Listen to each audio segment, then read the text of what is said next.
Good morning everyone. आ रही है मेरी वॉइस सबको? Good morning ma'am. Yes ma'am. Good morning ma'am. Good morning ma'am.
तो हम ईडी स्टार्ट करेंगे आज। ईडी में सबसे पहले हमारे पास चीज आती है कि स्केलर और वेक्टर्स क्या होते हैं। या पहले पढ़ा होगा, स्केलर और वेक्टर्स क्या होते हैं। तो बता सकता है एक बार? मैम स्केलर जिसकी डायरेक्शन हो और वेक्टर जिसकी डायरेक्शन और साथ में मैग्नीट्यूड भी हो। क्या बोलते हैं? मैम स्केलर जिनकी सिर्फ मैग्नीट्यूड होता है, कोई डायरेक्शन नहीं होती, वो किसी डायरेक्शन पे डिपेंड नहीं करते। वेक्टर क्वांटिटीज वो होती हैं जो डायरेक्शन पे भी डिपेंड करती हैं। तो करंट वेक्टर है एक। इतना तो नहीं पता मैम। डेफिनेशन क्या करते हैं, प्रॉपर हाँ जी नहीं मैम, है। वेक्टर क्वांटिटी है।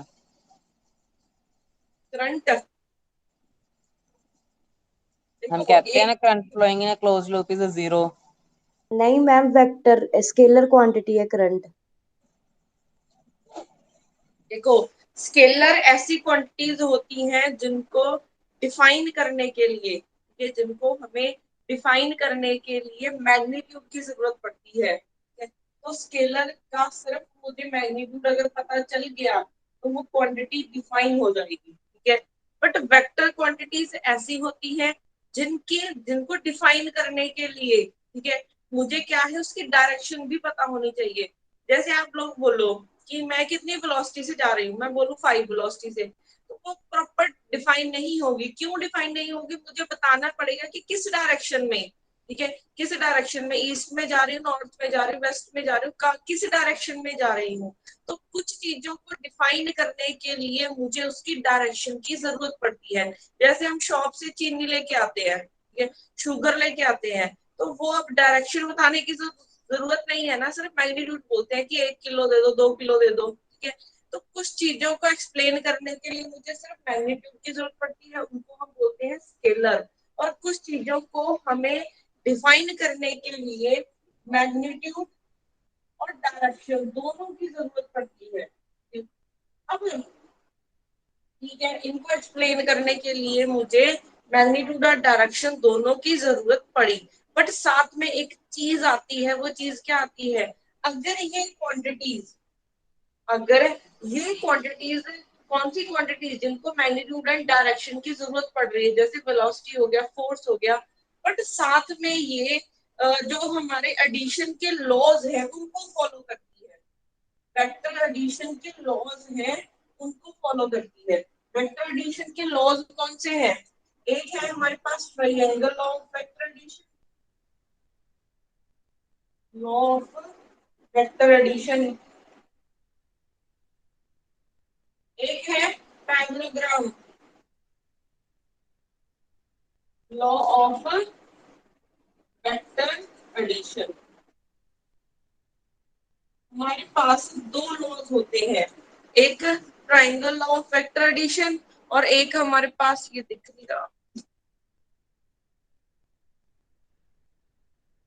एक हमारे पास triangle law of vector addition होता है और एक होता है पैरेललोग्राम ऑफ वेक्टर एडिशन। ठीक है, अब अगर कोई भी क्वांटिटी जिसका मैग्नीट्यूड हो, डायरेक्शन हो, इन दो लॉज को ओबे कर रही है, उसको आप वेक्टर बोलोगे। फॉर एग्जांपल वेलोसिटी हो गया, फोर्स हो गया, ये सारे क्या है, वेक्टर है।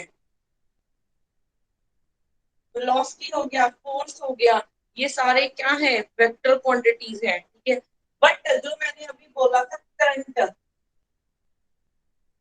करंट का मैग्नीट्यूड भी होता है, डायरेक्शन भी होती है, तो हम इसे वेक्टर क्यों नहीं बोलते? हम इसे वेक्टर इसलिए नहीं बोलते क्योंकि ये इन दो लॉज को फॉलो नहीं करता है। ठीक है, ये सिंपल एडिशन होती है, इसकी simple addition. But vector addition करने के लिए हमें इन दो लॉज की जरूरत पड़ेगी। तो अभी से डेफिनेशन करेक्ट कर लो अपनी, स्केलर और वेक्टर की। स्केलर कैसे होते हैं, जिनको सिर्फ मैग्नीट्यूड चाहिए होता है, और वेक्टर कैसे होते हैं, जिनको डायरेक्शन और वेक्टर, डायरेक्शन और मैग्नीट्यूड के साथ साथ उनको क्या ओबे करना पड़ेगा, एडिशन के लॉस को ओबे करना पड़ेगा। ठीक है, तो करंट एक स्केलर क्वांटिटी है। इसका ना आ जाता है हमें कि बताओ करंट स्केलर क्वांटिटी है या फिर वेक्टर क्वांटिटी है। अगर वो स्केलर है, ठीक है, आपको क्वेश्चन ऐसे ही उल्ट के आएगा कि अगर वो स्केलर है तो क्यों स्केलर है, क्योंकि उसकी तो डायरेक्शन भी है, मैग्नीट्यूड भी है। तो उसका रीजन ये बनेगा कि ये इन दो लॉस को फॉलो नहीं करती है। ठीक है, अब हमारे पास ये दो, ma'am electricity and magnetism start किया ना, हाँ जी, इलेक्ट्रिसिटी एंड मैग्नेटिज्म स्टार्ट किया ना। हाँ जी,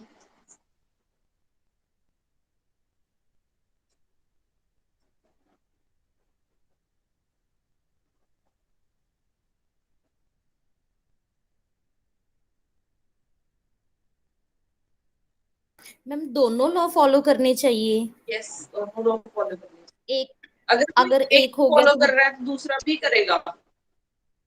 ओके मैम, ठीक है मैम। देखो, हमारे पास नेक्स्ट ये वेक्टर है, मान लो ये क्या है, ए वेक्टर। वेक्टर को हम ऐसे रिप्रेजेंट करते हैं। ठीक है, अब वेक्टर को मैंने ऐसे रिप्रेजेंट कर तो दिया, अगर मैंने एक वर्ड आएगा यूनिट वेक्टर, ये ठीक है, सारी नोटेशन आपको पता होनी चाहिए क्योंकि ये आगे यूज होगी।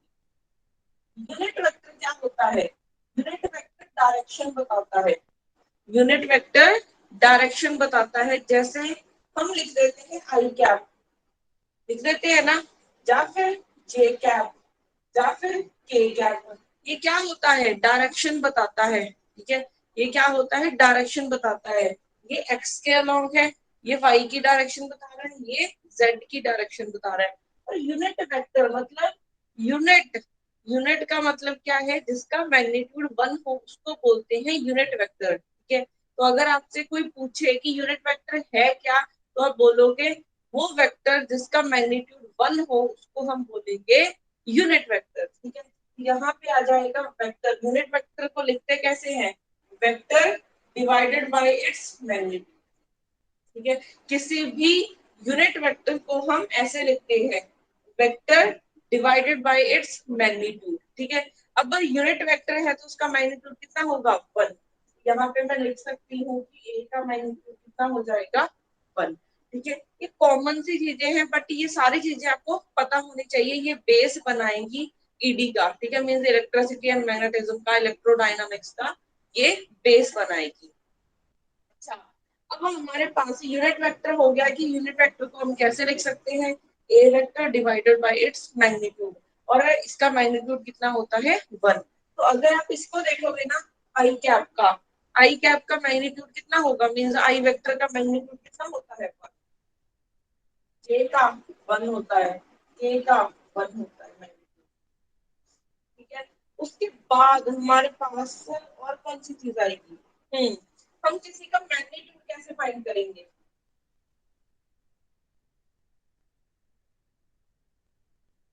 जैसे मान लो ए वेक्टर है मेरे पास 2 आई कैप प्लस 3 जे कैप।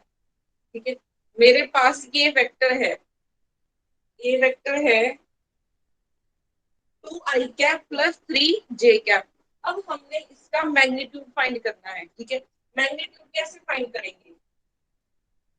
मैग्नीट्यूड फाइंड होता है, आपने लेना है रूट आई का स्क्वायर, आई का जो कोफिशिएंट है ना उसका स्क्वायर कर देना है, आई के साथ जो कोफिशिएंट है उसका स्क्वायर कर दिया, प्लस इसका स्क्वायर कर दिया जो जे के साथ है, तो ये बन जाएगा आपके पास 4, ये बन गया 9, तो ये बन जाएगा 30। तो हम किसी का भी मैग्नीट्यूड ऐसे निकालते हैं। अगर मैं इस चीज को जनरलाइज कर दूं, जनरलाइज मीन ऐसे लिखूं, ए वेक्टर को मैंने लिखा ए X I cap, A Y J cap plus A Z K cap. ये उसका एक्स कंपोनेंट भी है, वाई कंपोनेंट भी है और जेड कंपोनेंट भी है। तो इसका मैग्नीट्यूड कैसे लिखा जाएगा? इसका मैग्नीट्यूड लिखा जाएगा आई का जो साथ में कंपोनेंट है उसका स्क्वायर कर दो, मीन कोफिशिएंट है, फिर वाई का हो जाएगा, फिर जेड का हो जाएगा। ऐसे आप किसी का भी मैग्नीट्यूड निकाल सकते हो।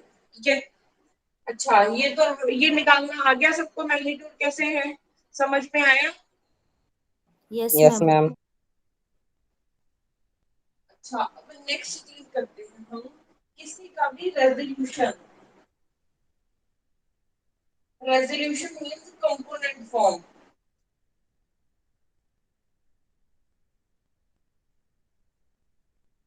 रेजोल्यूशन करनी है। ठीक है, देखो ये ऐसी चीज है, ये इस तरफ एक्स एक्सिस है, इस तरफ वाई है। ठीक है, इस तरफ एक्स एक्सिस है, इस तरफ वाई एक्सिस है, और ये मेरा कोई ए वेक्टर है। ठीक है, ये कोई ए वेक्टर है इस डायरेक्शन में, और इसका मैग्नीट्यूड कितना है? ठीक है, और ये इस एक्स एक्सिस के साथ कितना एंगल बना रहा है? थीटा। ठीक है, ये वेक्टर एक्स एक्सिस के साथ कितना एंगल बना रहा है। अब हमने क्या करना है, इसको ना ब्रेक करना है। इसका एक्स के ऊपर कंपोनेंट कितना होगा, इसका वाई एक्सिस के ऊपर कंपोनेंट कितना होगा, वो फाइंड करना है। मतलब जो मैंने अभी लिखा था, ए वेक्टर को मैं ऐसे लिख सकती हूँ, ए एक्स आई क्या प्लस ए वाई जे क्या प्लस ए जेड के क्या। अब जेड डायरेक्शन तो है ही नहीं, तो ये क्या हो जाएगा? 0। ठीक है, अब हमारे पास यहाँ पे ए एक्स क्या होगा, ए वाई क्या होगा, ये फाइंड करना है। तो हम ये फाइंड कर सकते हैं। ए एक्स क्या है कि इसका इसके ऊपर कितना कंपोनेंट है, तो हम कैसे करोगे, यहाँ पे एक परपेंडिकुलर ड्रॉ करो, यहाँ पे एक्स एक्सिस के ऊपर वेक्टर से हमने एक परपेंडिकुलर ड्रॉ किया। आपको ये चीज फाइंड करनी है कितनी। ठीक है, ये बनेगी ए एक्स, होगी कितनी? अगर हम आप यहाँ पे क्या लगाओगे, थीटा है ना, कॉस थीटा, कॉस थीटा क्या होगा, कॉस थीटा लगाओ, कॉस थीटा रूट अपॉन बनेगा बेस। हाइपोटेन्यूज। यस, ये बेस हो गया, और ये बन गया, सॉरी ये बन गया हमारा एच मींस ए। ठीक है, मींस इसका मैग्नीट्यूड कितना है, ए वेक्टर का। अब यहाँ से ए एक्स बाई ए, पहली चीज ये क्लियर है, ये कैसे लिखा, बेस बाय एच ही होता है। Yes ma'am. ठीक है, बेस हमारा ए एक्स है और एच हमारा ए है, ए। तो यहाँ से देखो ए एक्स की क्या वैल्यू निकल रही, ए इंटू ए इंटू कॉस थीटा। ठीक है, ये हमारे पास आ गया है। अब नेक्स्ट चीज यहाँ पे, अब अपने ए का वाई के ऊपर कंपोनेंट निकालना है, तो यहाँ पे परपेंडिकुलर ड्रॉ करो। अब आप ये चीज देखो, ये कैसे निकलेगी, ये कैसे ये साइन निकलेगी? थीटा आ जाएगा। हाँ जी, देखो ये टोटल है 90, 90 ये माइनस थीटा रह गया, बन जाएगा 90 माइनस थीटा। ठीक है, तो वापस से कॉस यहाँ थीटा से लगा आप देंगे। वही फिर से अब निकलेगा कॉस 90 माइनस थीटा, एंगल इतना है, ये हो गया base A A Y Y divided divide by by A, A ये कॉस कितना 90 होता माइनस थीटा साइन थीटा। है, ये होता है sine theta, A Y by ए। तो यहाँ से आ जाएगा ए साइन। मैम वैसे तो इसका तो सीधा भी है, जिस एक्सिस के साथ थीटा बन रहा है उसके साथ cos थीटा लगाना है, जिसके साथ थीटा नहीं बनता उसके साथ sin थीटा लगाना है। आ रही हूँ आगे ट्रिक बताने। ये तो आपको मेथड बता रही हूँ, ठीक है, कि कैसे निकालते हैं। तो आपने क्या करना है,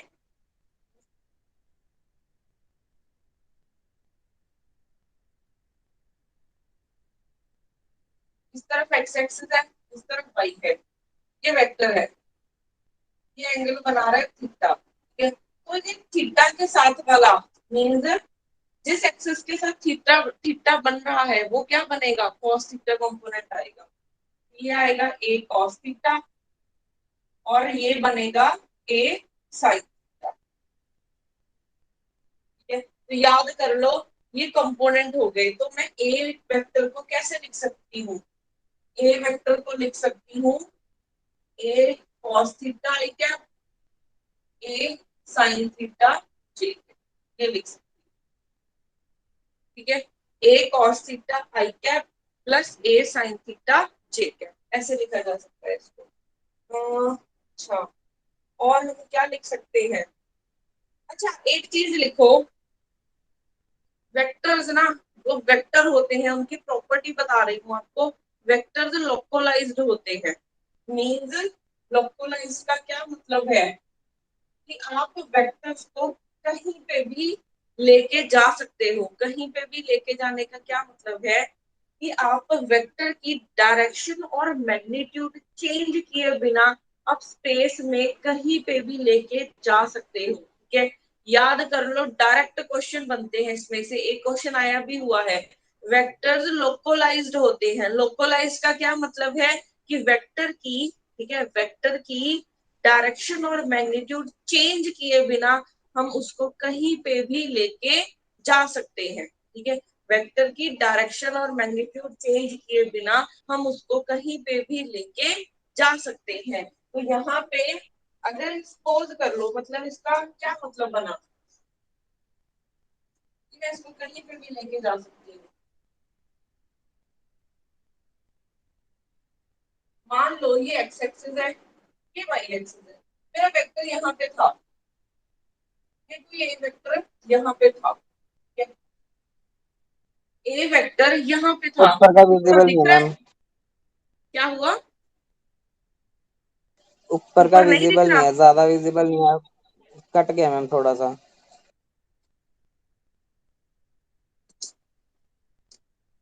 अब देखो, हम ही इसको नीचे बना लेते हैं।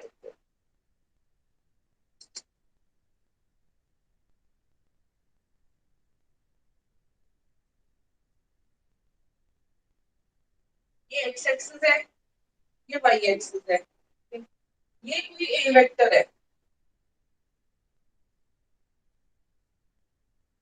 ये कोई ए वेक्टर पड़ा है यहाँ पे। अब मैं क्या करना चाहती हूँ, इसका कंपोनेंट फाइंड करना चाहती हूँ।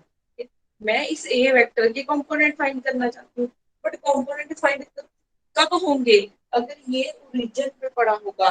तो हमने क्या बोला था कि इसकी डायरेक्शन और मैग्नीट्यूड चेंज किए बिना मैं इसको कहीं पे भी लेके जा सकती हूँ। इसकी डायरेक्शन और मैग्नीट्यूड चेंज किए बिना अगर मैं इसको कहीं पे भी लेके जा सकती हूँ, तो मैं इसको थोड़ा सा पीछे की तरफ शिफ्ट कर सकती हूँ, ऐसे। ना तो मैंने इसकी डायरेक्शन में चेंज किया, डायरेक्शन ऐसी थी ऐसी ही रखी, और ना ही मैंने इसके मैग्नीट्यूड में चेंज किया। तो इसका मतलब होता है लोकलाइज्ड करना, ठीक है। इसका मतलब होता है लोकलाइज करना। जैसे मैं एक और एग्जांपल बता देती हूँ, वेक्टर्स लोकलाइज होते हैं।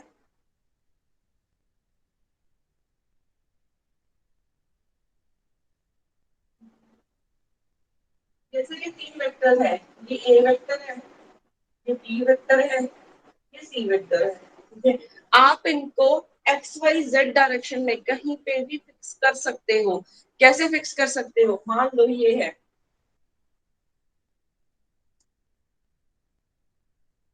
ये तीन वेक्टर्स आपको दे रखी है।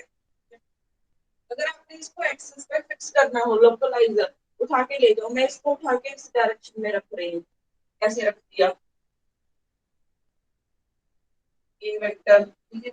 इसको मैंने नीचे रख दिया, ये रख दिया, इसको मैंने यहाँ पे रख दिया, बी वेक्टर, ठीक है। तो डायरेक्शन एंड मैग्नीट्यूड चेंज किए बिना मैंने उनको उठा के मैं कहीं पे भी रख सकती हूँ।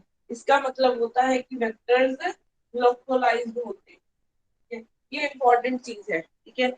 ये समझ में आया सबको कि क्या होते हैं? मैम जो आपने पिछली डायग्राम ड्रॉ की थी मैम, उसमें उसका डायरेक्शन तो सेम है बट उसका मैग्नीट्यूड चेंज नहीं होगा क्या मैम, जब आप उसको, क्योंकि ग्राफ में एग्जैक्टली अगर मैम किसी जगह से उसको लाइन को नीचे लेके जा रहे तो उसका मैग्नीट्यूड चेंज होता है मैम। मैंने ऊपर से कम कर दिया ना, हाँ जी मैम। मैंने ऊपर से कम कर दिया था, हाँ जी, हाँ जी मैम। ऐसा मैंने इसको उठा के यहाँ पे ले आई। ठीक है मैम, ठीक है मैम, समझ आ गया मैग्नीट्यूड में मैम। कोई फर्क नहीं पड़ा। मैग्नीट्यूड में कोई फर्क नहीं डालना आपने।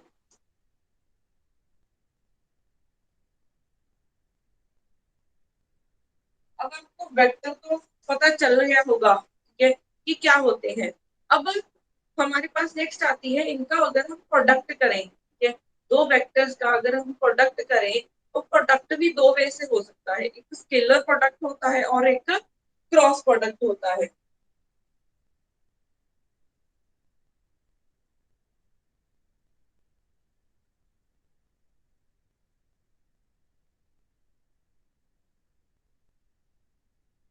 स्केलर प्रोडक्ट को हम डॉट प्रोडक्ट भी बोलते हैं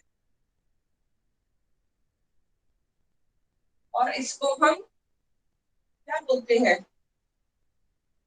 क्रॉस, इसको वेक्टर प्रोडक्ट भी बोलते हैं, ठीक है।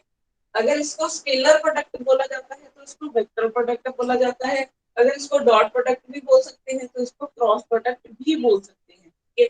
अब ये डॉट प्रोडक्ट मीन्स आपने दो वेक्टर्स लिए, बीच में क्या डाल दिया, डॉट। दो वेक्टर्स लिए, बीच में क्या डाल दिया, डॉट डाल दिया, ठीक है।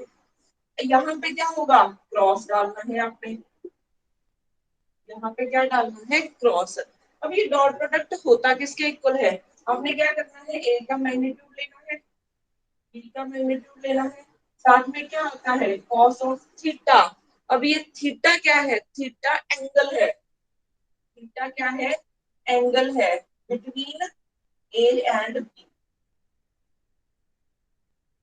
ये ऐसे पढ़े हो वेक्टर्स, ये ए है ये बी है, दोनों में एंगल कितना है, थीटा, ठीक है। तो डॉट प्रोडक्ट को ऐसे डिफाइन किया जाता है, डॉट प्रोडक्ट को ऐसे डिफाइन किया जाता है, ठीक है। और क्रॉस प्रोडक्ट में क्या होता है, क्रॉस प्रोडक्ट में होता है ए का मैग्नीट्यूड सेम, बी का मैग्नीट्यूड साथ में आता है साइन ऑफ थीटा, ठीक है। डॉट प्रोडक्ट में आता है कॉस ऑफ थीटा और क्रॉस प्रोडक्ट में आता है साइन ऑफ थीटा, बट यहाँ पे एक आता है साथ में एन कैप। ये उस तरफ वाला विजिबल है सबको, है सारा विजिबल उस तरफ वाला? यस मैम, एन कैप तक तो दिख रहा है मैम। ओके, एक मिनट रुको।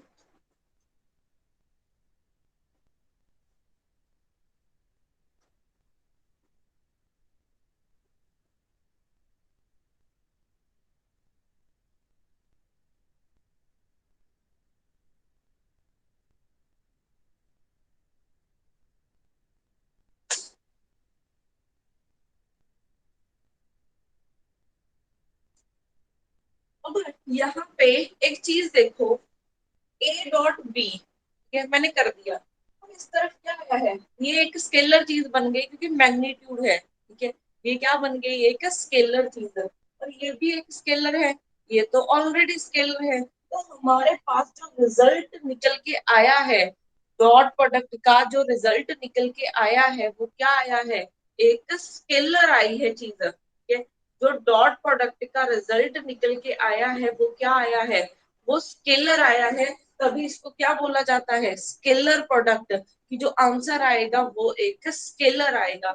इस तरफ अगर हम देखें क्रॉस प्रोडक्ट में, ये स्केलर है, ये स्केलर है, साइन थीटा भी स्केलर है, तो बाकी सारी चीज तो स्केलर है, बट एन कैप डायरेक्शन बता रहा है, तो ये क्या बना, वेक्टर क्वांटिटी बना, ठीक है। तो जो ए क्रॉस बी का रिजल्ट आएगा वो क्या आएगा, एक वेक्टर क्वांटिटी आएगा, ठीक है। ए और बी का जो रिजल्ट आएगा, ए क्रॉस बी का जो रिजल्ट आएगा वो एक वेक्टर क्वांटिटी होगा, तभी इसको क्या बोला जाता है, वेक्टर प्रोडक्ट।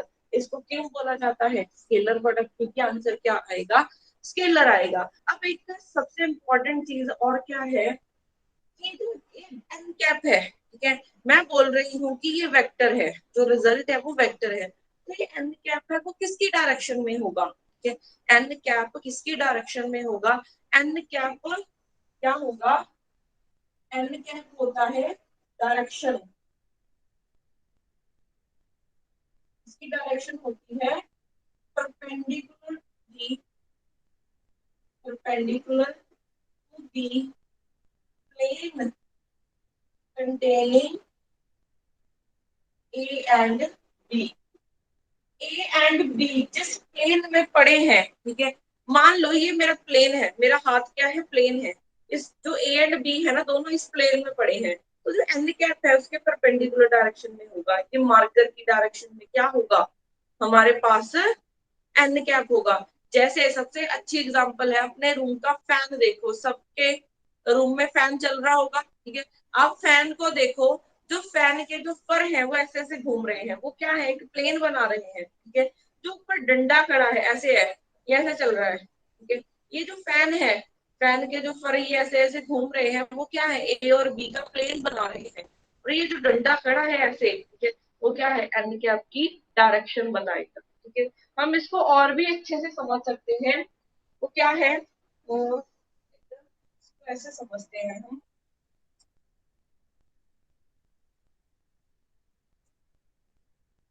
देखो हमारे पास मान लो ये चीज है, इस तरफ आई है, इस तरफ जे है, ठीक है, इस तरफ आई है और इस तरफ जे है। आपने करना है आई क्रॉस जे, आई क्रॉस जे करना है, आई क्रॉस जे करना है, और ये इस तरफ है के। देखो ये जो बोर्ड है ना, आप बोर्ड को देखो, ये इसकी इस तरफ जो लेंथ है, जो इसकी लेंथ है, ठीक है, वो क्या बनेगी, एक्स एक्सिस। जो इसकी हाइट है वो क्या बनेगी, वाई एक्सिस। अब जो बोर्ड के परपेंडिकुलर, परपेंडिकुलर मींस ये ऐसे है चीज, ये बाहर की तरफ जो एक्सिस निकल रही है, ठीक है, वो क्या बनेगी, जेड एक्सिस बनेगी, ठीक है। अब हमने करना है आई क्रॉस जे, ठीक है, एग्जाम्पल से समझोगे तो ज्यादा समझ में आएगा आपको। आई क्रॉस जे, अब आपको क्रॉस प्रोडक्ट को ओपन करो, यहाँ पे क्या बनेगा, आई का मैग्नीट्यूड, जे का magnitude into sine of theta into N cap. I unit vector है एक, इसका मैग्नीट्यूड कितना होता है, अभी बताया था, 1 वन। ये वन, ये वन, साइन थीटा, थीटा कितना sin होगा, 90 यस 90 थीटा क्या था, थीटा आई और जे में एंगल है, तो यहाँ पे क्या है, 90 डिग्री है, इनटू एन कैप, तो ये साइन भी 1 90 हो गया। N cap. तो ये एन कैप क्या है, जो ये प्लेन बना रहे हैं, ठीक है, ये जो प्लेन बना रहे हैं इसके परपेंडिकुलर डायरेक्शन में होगा, इसके परपेंडिकुलर डायरेक्शन में कौन पड़ा है, के पड़ा है, ठीक है। आप ना इसको कैसे बोल सकते हो, हम्म आप इसको ऐसे समझो, तो सब जगह आपके आगे भी यूज होगा, किसी का भी डायरेक्शन हमने, किसी की भी डायरेक्शन हमने कैसे फाइंड करनी है, ठीक है। तो डायरेक्शन देखो हम ऐसे फाइंड किया करेंगे, आपके पास ये चीज है, आपके पास ये चीज है, इस तरफ एक्स एक्सिस है, ये वाई एक्सिस है, ठीक है। अपने हाथ रखना है, अपना राइट हैंड यूज किया करो, साथ के साथ ये चीज अपने आपके ना, अगर आपने इलेक्ट्रिसिटी एंड मैग्नेटिज्म समझना है तो आपके हाथ चलने चाहिए, हाथ रखा ऐसे, ठीक है, हाथ रखा ऐसे। अब आपने क्या करना है, कर्ल कर देना है बी की तरफ, कर्ल कर देना है बी की तरफ, सेकंड वेक्टर की तरफ आपने कर्ल कर देना है, ये किया तो आपका जो अंगूठा है, ये जो थंब है वो किस डायरेक्शन में जा रहा है, कैसे जा रहा है, तो ये जो डायरेक्शन है ना, थंब है, वो आपको क्रॉस प्रोडक्ट की डायरेक्शन बता के जाएगा, ये जो थंब है और क्रॉस प्रोडक्ट की डायरेक्शन बता के जाएगा, ठीक है। समझ में आ रहा है ये चीज कैसे किया है मैंने, बताओ जल्दी से। Yes ma'am. Yes, ma'am. अच्छा, तो हमने क्या माना है, इसको एक्स एक्सिस, इसको वाई एक्सिस, और जो बाहर निकल रहा है उसको जेड एक्सिस। तो यहाँ पे थंब इसी डायरेक्शन में आया है ना, तो यहाँ पे आ जाएगा के क्या, यहाँ पे आ जाएगा के क्या। अच्छा, और करते हैं। अब मैंने अगर ऐसे मान लू, मैं ऐसे मानने का क्या मतलब है कि आपका जो एक्स एक्सिस है वो ये मीन्स आपका ए वेक्टर ये है, एक वेक्टर अंदर की तरफ जा रहा है, तो अब डायरेक्शन बताओ क्या होगी। अपवर्ड क्रॉस डायरेक्शन होगी परपेंडिकुलर में, जी, अपवर्ड होगी मैम। परपेंडिकुलर में अपवर्ड डायरेक्शन होगी अगर हम आप ए से बी जा रहे हैं।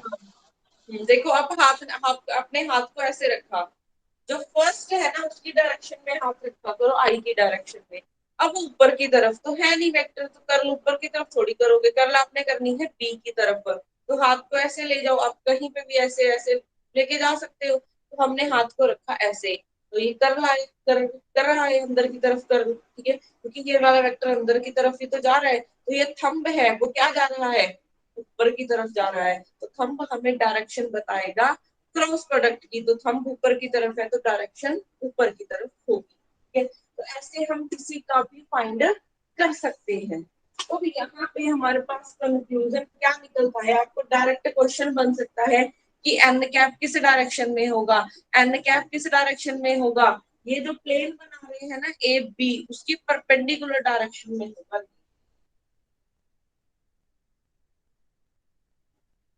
तो यहाँ से हमने अभी लिखा है आई क्रॉस जे कैप, क्या बनना है के कैप। अगर हम आई क्रॉस ऐसे लेके चलते हैं, जे क्रॉस के करें, तब कितना बनेगा निकाल के बताना। आई जे क्रॉस के, आई आई कैप। अच्छा के क्रॉस आई, जे कैप। जे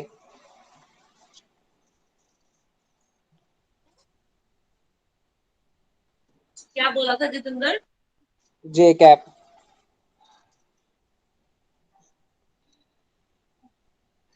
देखो ये एक साइक्लिक ऑर्डर में चल रहे हैं, साइक्लिक ऑर्डर देखो, आई जे के, आई जे, फिर खुद के आ गया, ठीक है। अगर मैं ऐसे लिख देती, यहाँ आना था, माइनस। माइनस जे हाँ माइनस आना था, क्योंकि ऑर्डर ऑर्डर इसका गड़बड़ हुआ है। रिवर्स हो गया, डायरेक्शन हाँ नीचे को हो रिवर्स हो जाएगी, अगर जाएगा, पहले ऊपर थी अब नीचे होगी। ये जैसे मैम मर्जी सोचो। वो भी हाँ बता सकते हैं ना, यहाँ पे वो जो ट्राइंगल बना देते हैं हम, तो उससे बड़ा इजी हो जाता है। आई जे के ट्राइंगल में रख के उनका मतलब बड़ा इजीली निकल जाता है ना आई जे के, किसी को कंफ्यूजन नहीं होती उसमें। अच्छा, जैसे मर्जी कर सकते हो, क्योंकि मेन बना यहाँ से है ये क्रॉस प्रोडक्ट। अच्छा, एक चीज और, अगर मैं आई क्रॉस आई करूं कितना बनेगा। वन। जीरो, आई क्रॉस आई जीरो होगा, जीरो। क्योंकि इनमें एंगल आ जाएगा जीरो, साइन जीरो जीरो, तो सारा जीरो बन गया। आई क्रॉस आई, आई का magnitude sine of theta, theta क्या है, आई का आई के साथ सेम ही डायरेक्शन में पड़े हैं, तो जीरो, जीरो साथ में आ गया साइन जीरो जीरो, तो सारा ही जीरो आ गया। तो आपके पास यहाँ पे क्या निकलेगा, आई क्रॉस आई जे क्रॉस जे करोगे, या फिर के क्रॉस के करोगे, क्या मिलने वाला है, ठीक है। ये वैल्यूज पता होनी चाहिए। और ये आई कहाँ से है, क्रॉस प्रोडक्ट से आई है, ठीक है। अब उसके बाद हम आते हैं डॉट प्रोडक्ट पे। अच्छा एक मिनट, हम किसी का भी ना क्रॉस प्रोडक्ट इजीली ऐसे भी निकाल सकते हैं।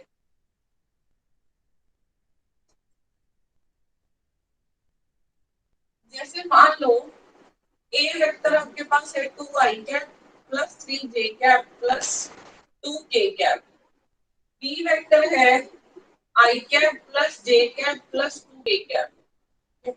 ये है, आपने आई ए क्रॉस बी करना हो, कैसे करोगे, पहले ए को डिटर्मिनेंट लिखोगे फिर सॉल्व कर बी को लेंगे। लिखोगे। हाँ डिटरमिन, इसको किसी का भी क्रॉस प्रोडक्ट निकालने का मेथड क्या है, पहला मेथड जो हमने अभी सीखा है, आप ऐसे लिखोगे, ए लिखा क्रॉस बी आएगा।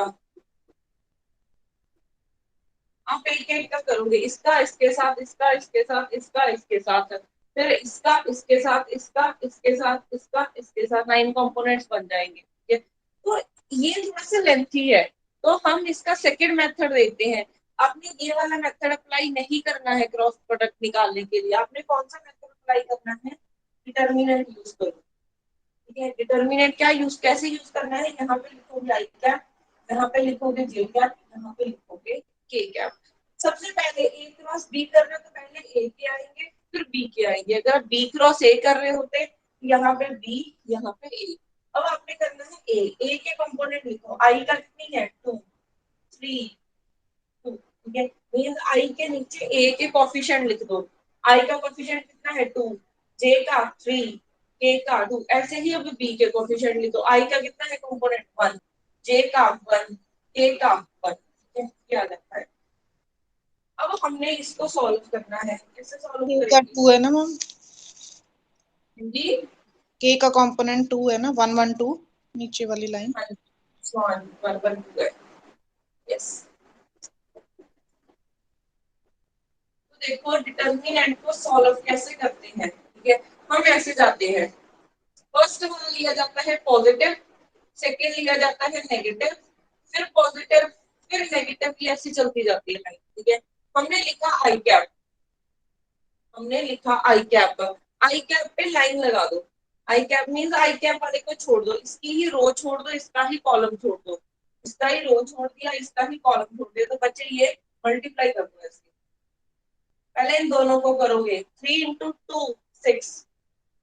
ठीक है, फिर माइनस आता है, -1 इंटू 2।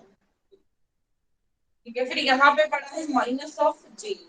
अब क्या करना है अपने, जे वाला रो और कॉलम छोड़ दो। जे की रो और कॉलम छोड़ दिया तो क्या बनेगा?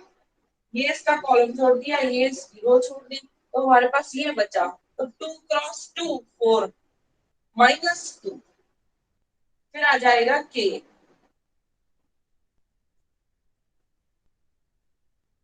फिर आ जाएगा के। अब के कैसे आएगा? के का कॉलम छोड़ दिया, के की ही रो छोड़ दी, तो बनेगा 2 -3। यहाँ से बन जाएगा 4 I cap -2 J cap -a cap. ये बना। हाँ जी, आया समझ में कि कैसे निकाला है क्रॉस प्रोडक्ट? Yes ma'am. अच्छा, फिर एग्जांपल फिर आप करके देखो।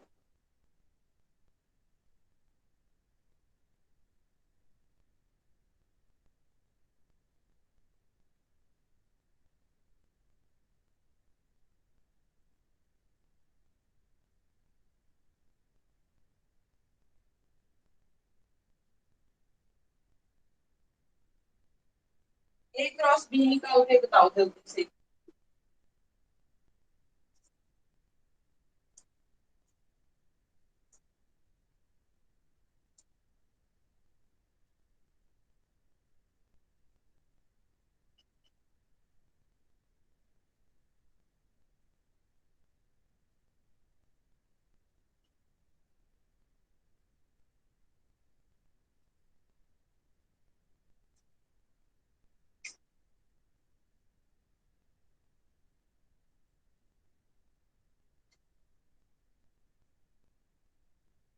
Ma'am -4 I cap -5 J cap +1 के कैप +3 के का।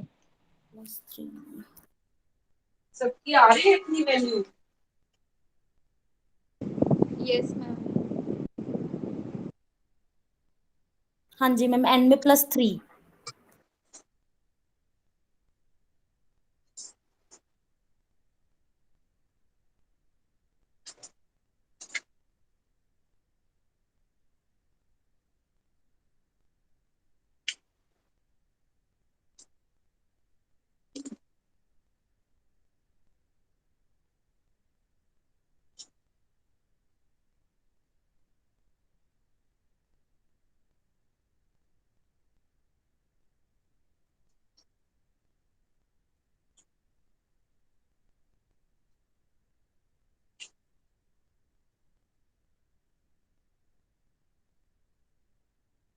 अच्छा, अगर हमने आई डॉट आई करना हो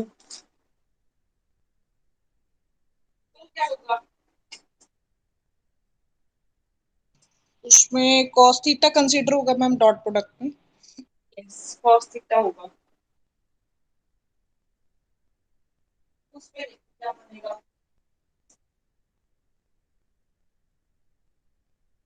कितनी आई थी वैल्यू उसकी?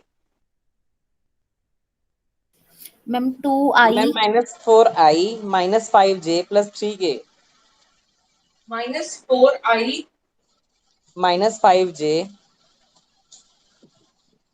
+ 3k।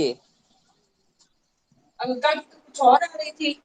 नहीं मैम, मैं पहले वाले बताती, मुझे लगा आप ए वेक्टर की वैल्यू पूछ रहे हो, तो मैं वो 2 बताने वाली थी, 2i - j + k, जो आपने वैल्यू बोली थी। यही आई है सबकी, ए हाँ क्रॉस जी बी। मैम, यही आई यस है। मैम। ओके, अब हम नेक्स्ट आते हैं डॉट प्रोडक्ट पे कि किसी का डॉट प्रोडक्ट कैसे करना है। तो अगर हम आई डॉट आई करें, आई डॉट आई याद करो क्या था? ए ये होगा 1 बी, ए का मैग्नीट्यूड, बी का मैग्नीट्यूड, साथ में cos of cos theta, of theta क्या आ जाएगा? हाँ 1 जी। अब थीटा, ए आई का आई के साथ में सेम ही डायरेक्शन में 0 बात कर रहे हैं, 0 अब जीरो ऊपर, आई डॉट आई कितना होगा? ऊपर, ठीक है। या फिर अगर आप जे डॉट जे करोगे तब भी कितना आएगा? 1। 1 के डॉट के करोगे तब भी 1 कितना आएगा? 1, ठीक है, ये बनेगा। अच्छा, अब हमारे पास अगर मैं आई डॉट जे करूं, 0 0 जीरो कैसे आएगा? थीटा हो आई का जाएगा मैग्नीट्यूड, 90 जे का cos मैग्नीट्यूड 90 तो की वैल्यू 0 कितना है? 90, cos 90 0, ठीक है, तो ये 0 बन जाएगा। तो अगर आप आई डॉट जे करोगे या फिर जे डॉट के करोगे या फिर के डॉट आई करोगे, कितना मिलने वाला है? 0, ठीक है। तो ये चीज याद होनी चाहिए।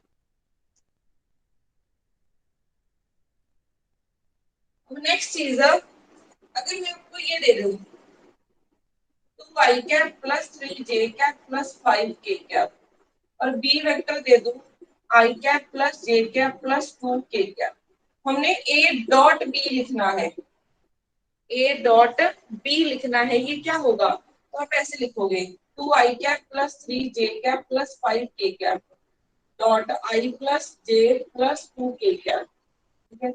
अब देखो, आपको पता है कि डॉट प्रोडक्ट में सिर्फ आई का आई के साथ करोगे तो 1 होगा, जे का जे के साथ करोगे, के का के साथ करोगे 1 होगा, बाकी सारी टर्म आई का जे के साथ करोगे 0। तो आपको लिखने की जरूरत ही नहीं है, डायरेक्ट आप लगाओ, ठीक है। आई का आई के साथ करो, जे का जे के साथ करो, के का के साथ करो, तो आई का आई के साथ डॉट प्रोडक्ट 1, ये तो साथ में है 2, प्लस 3 का 3 को मल्टीप्लाई करेंगे 1 के साथ तो 3, यहाँ पे आ जाएगा 10, तो ये बन जाएगा 50। क्लियर है ये चीज? तो डॉट प्रोडक्ट में आई का आई के साथ करो, जे का जे के साथ करो, के का के साथ करो। क्लियर है ये चीज? Yes yes ma'am. Ma'am.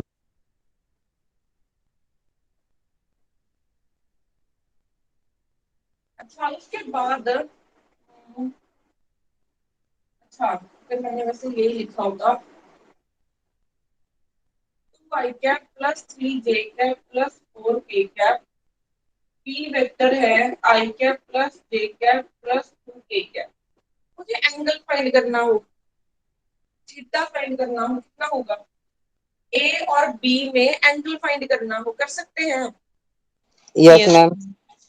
Dot product अलग से लगा लेंगे और उनके मैग्नीट्यूड के लगा के मतलब कि उसके साथ डिवाइड करके थीटा आ जाएगा cos ऑफ इनवर्स करके। निकालो जल्दी से, ये लगाओगे, ठीक है। ए डॉट बी कर लो, ए का मैग्नीट्यूड निकाल लो, बी का निकाल लो, cos थीटा यहाँ से क्या बन जाएगा? ए वेक्टर डॉट बी, ए का मैग्नीट्यूड बी का मैग्नीट्यूड, निकालो जल्दी से क्या होगा?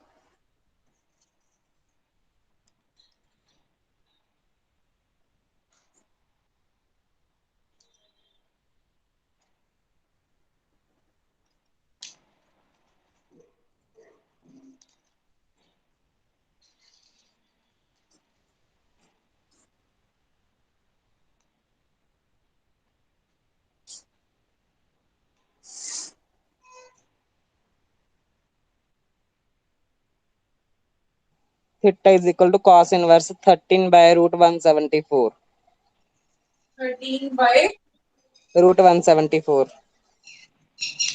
cos inverse. हाँ जी, इतनी वैल्यू बन रही है सबकी।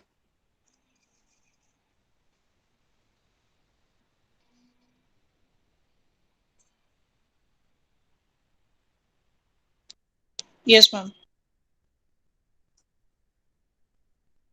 बाकी भी बताओ जल्दी से। यस मैम, अभी बन रही है। Yes ma'am. ठीक है, तो हम ऐसे निकाल सकते हैं।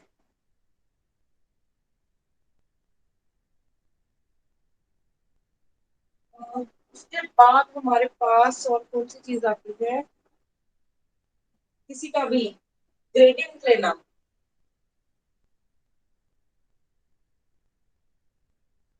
मैम मैम इनवर्स मैम, जैसे सिंपल कॉस थीटा निकालते हैं तो वो तो आ जाता है, फिर मैम इनवर्स में बस वही होती है, बस उसके ऊपर इनवर्स डाल देते हैं। मुझे इन दोनों में फर्क नहीं पता लगता मैम, मतलब कॉस होती तो थीटा सेम ये ही है, वैल्यू। थीटा क्या होगा, कॉस इनवर्स 13 बाय रूट 174, ये हो जाएगा। इसकी ना सिंपल, वैसे या इसको तो कैलकुलेट करना मुश्किल है। जैसे मान लो मैंने ये लिखा cos theta is equal to 1 by root 2, cos theta is equal to 1 by root 2। तो आपने क्या ये तो करना है। बेसिक वैल्यूज आ गई मैम, हाँ जी। ये तो बेसिक वैल्यूज आ गई, यहाँ से थीटा निकल जाएगा। बट अगर हम्म, वैसे कोई वैल्यू आ जाए तो cos इनवर्स करके छोड़ देंगे फिर तो। हाँ वहां पे निकलेगा नहीं, क्योंकि पेपर में कैलकुलेटर है नहीं, कैलकुलेटर के बिना सॉल्व नहीं कर सकते आप, तो वहां पे छोड़ना पड़ेगा। बट आपको बता रही हूँ, ये ऐसे किया जाता है 1 बाय रूट 2। ठीक है, कॉस थीटा की कौन सी वैल्यू पे 1 बाय रूट 2 होता है, 60। मैम 45 डिग्री पे। 45 पे। तो मैं यहाँ पे लिख सकती हूँ cos 45 डिग्री, कि जब cos 45 यस डिग्री मैम। होगी तो उसकी वैल्यू हो जाएगी 1 बाय रूट 2। तो हमारे पास cos थीटा किसके इक्वल आ गया, cos 45 के।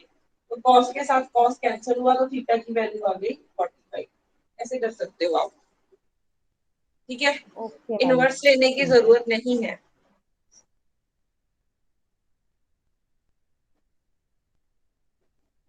उसके बाद हमारे पास एक चीज आती है डेल। ठीक है, डेल अगर किसी ने सुना हो, डेल इसको बोलते हैं डेल ऑपरेटर।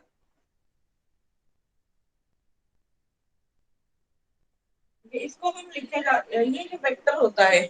डेल क्या है, एक वेक्टर है, इसको ऐसे लिखा जाता है curly by curly X I cap, curly by करली J by J cap, plus curly by curly Z K cap. ठीक है, डेल ऑपरेटर को ऐसे लिखा जाता है curly by curly X I cap, curly by curly Y J cap, plus curly by curly Z K cap. ठीक है, ऐसे लिखा जाता है। अब ये जो ऑपरेटर है ये हमें क्या बताता है, ये जो डेल ऑपरेटर है ये हमें क्या बताता है। वैसे ना ये निकला कहाँ से था, मैं आपको वो भी थोड़ा सा बता देती हूँ। मान लो आपके सामने एक सोर्स पड़ा है टेम्परेचर का, ठीक है, मतलब आपके सामने एक हीटर पड़ा है। ठीक है, अब जो हीटर है उसका टेम्परेचर होगा टी, मान लेते हैं टी, एक्स वाई जेड का फंक्शन है। अभी एक्स वाई जेड का फंक्शन कैसे लिखा, मेरे सामने एक हीटर पड़ा है। ठीक है, मेरे सामने एक हीटर पड़ा है जिसका टेम्परेचर टी है। अब अगर मैं एक्स डायरेक्शन से उसकी तरफ जाऊंगी, ठीक है, अगर मैं एक्स डायरेक्शन से उसकी तरफ जाऊंगी तो क्या होगा, मुझे टेम्परेचर ज्यादा फील होगा। ठीक है, तो मैं अगर उसके नजदीक जा रही हूँ तो मुझे टेम्परेचर ज्यादा फील होगा, अगर मैं उससे दूर जा रही हूँ तो मुझे कम टेम्परेचर फील होगा। अगर मैं एक्स डायरेक्शन से जा रही हूँ कुछ और मिलेगा, वाई से जा रही हूँ कुछ और मिलेगा, जेड से जा रही हूँ तो कुछ और मिलेगा। मीन्स सभी डायरेक्शन से अगर मैं अप्रोच करूँ उसको तो मुझे टेम्परेचर से डिफरेंट मिल सकता है। ठीक है, डिफरेंट मिल सकता, हो सकता है सेम भी हो जाए बट डिफरेंट भी हो सकता है। तो जो हमारा टी है वो किसका फंक्शन है, तीन चीजों का फंक्शन है, वो एक्स का भी फंक्शन है, वाई का भी फंक्शन है, जेड का भी फंक्शन है। पहली चीज बात कर रही हूँ स्केलर की, मैं किसकी बात कर रही हूँ, स्केलर क्वांटिटी की बात कर रही हूँ। टेम्परेचर क्या है, एक स्केलर क्वांटिटी है। अब यहाँ पे क्या है, अब मैंने चेंज देखना है। आप लोगों ने मैथ्स में बिल्कुल स्टार्टिंग में +1 +2 में ये चीजें करते हैं कि जब भी हमारा टी है ना, वो एक वेरिएबल से ज्यादा वेरिएबल का फंक्शन हो, मीन्स एक से ज्यादा वेरिएबल का फंक्शन हो, तो वहां पे हम पार्शियल डेरिवेटिव यूज करते हैं। ठीक है, पार्शियल डेरिवेटिव क्या होता है, मैंने डी डिफाइन करना है, कितना चेंज आया है टेम्परेचर में, कितना चेंज आया है टेम्परेचर में, वो फाइंड करना है। तो यहाँ पे मैं लिखूंगी डी टी। डी टी किसके इक्वल होगा, ये होगा curly T by curly x, partial derivative होता है, इनटू डी एक्स। पहली चीज बताओ मुझे, ये चीज देखी हुई है आपने? हाँ यस जी, मैम। ठीक है। तो जब भी हमारे पास कोई फंक्शन एक से ज्यादा वेरिएबल का फंक्शन हो, तो हम वहां पे पार्शियल डेरिवेटिव यूज करते हैं। डी टी किसके इक्वल होगा, curly T by curly X into D X, plus curly T by curly Y हो जाएगा into D Y, plus curly T by curly Z into D. ये ऐसे लिखा जाता है। ठीक है, अब मैं इस चीज को कुछ ऐसे लिख रही हूँ, curly T by curly X I cap, curly T by curly Y J cap, plus curly T by curly Z K cap, into dot product कर दिया, इनटू मैंने लिखा D X I cap D Y J cap plus D Z K cap. ये नीचे दिख रहा है सबको? नहीं मैम, स्क्रीन कट गई उस साइड वाली। अब देखो, हाँ जी, अभी यस दिख रहा मैम। है? हाँ जी मैम। ठीक है, तो मैंने ये चीज लिखी। अब ये चीज मैंने क्यों लिखी, अगर आप इससे बैक स्टेप जाओगे, क्या ऊपर वाली चीज बन रही है, आई डॉट प्रोडक्ट है, आई का आई के साथ करोगे 1 तो यही चीज बन जाएगी, जे का जे के साथ करोगे ये बन जाएगी, के का के साथ करोगे ये बन जाएगी। तो मैं इतनी चीज को ऊपर, मीन्स इस चीज को मैं ऐसे लिख सकती हूँ। अब यहाँ से अगर मैं, यहाँ पे भी टी है, यहाँ पे भी टी है, यहाँ पे भी टी है, अगर मैं टी बाहर निकाल, ये निकाल दिया बाहर, ठीक है, टी मैंने क्या किया, बाहर निकाल दिया, तो इतनी चीज क्या बनी है, डेल। ये क्या बता रहा है, चेंज बता रहा है कि टी अगर आप एक्स एक्सेस से अप्रोच करोगे तो कैसे चेंज आएगा, वाई से कैसे करोगे, ठीक है, वाई से आओगे तो कैसे चेंज आएगा, जेड से आओगे तो कितना चेंज आएगा, हमें चेंज बताता है कौन, डेल ऑपरेटर। ठीक है, और तीनों डायरेक्शन में बताता है। ठीक है, इतनी चीज को हम क्या लिख देते हैं, डेल, जो मैंने अभी लिखा था। ठीक है, जो मैंने अभी लिखा था, तो इसको डेल ऑफ टी इनटू, इसको पूरी को डी आर वेक्टर लिख सकते हैं। ठीक है, तो नई चीज आ गई डी आर। आर हमारे पास क्या होता है, आर होता है एक्स आई कैप। ये ऊपर दिख रहा है, नहीं दिख रहा, यस मैम। दिख रहा है, डी आर की वैल्यू तो नहीं मैम, वो नहीं दिखेगी। आर, आर लिखा था मैंने। आर वेक्टर क्या होता है, x I cap Y J cap plus Z K cap, ये होता है। आर वेक्टर हमारे पास होता है x I cap Y J cap plus Z K cap.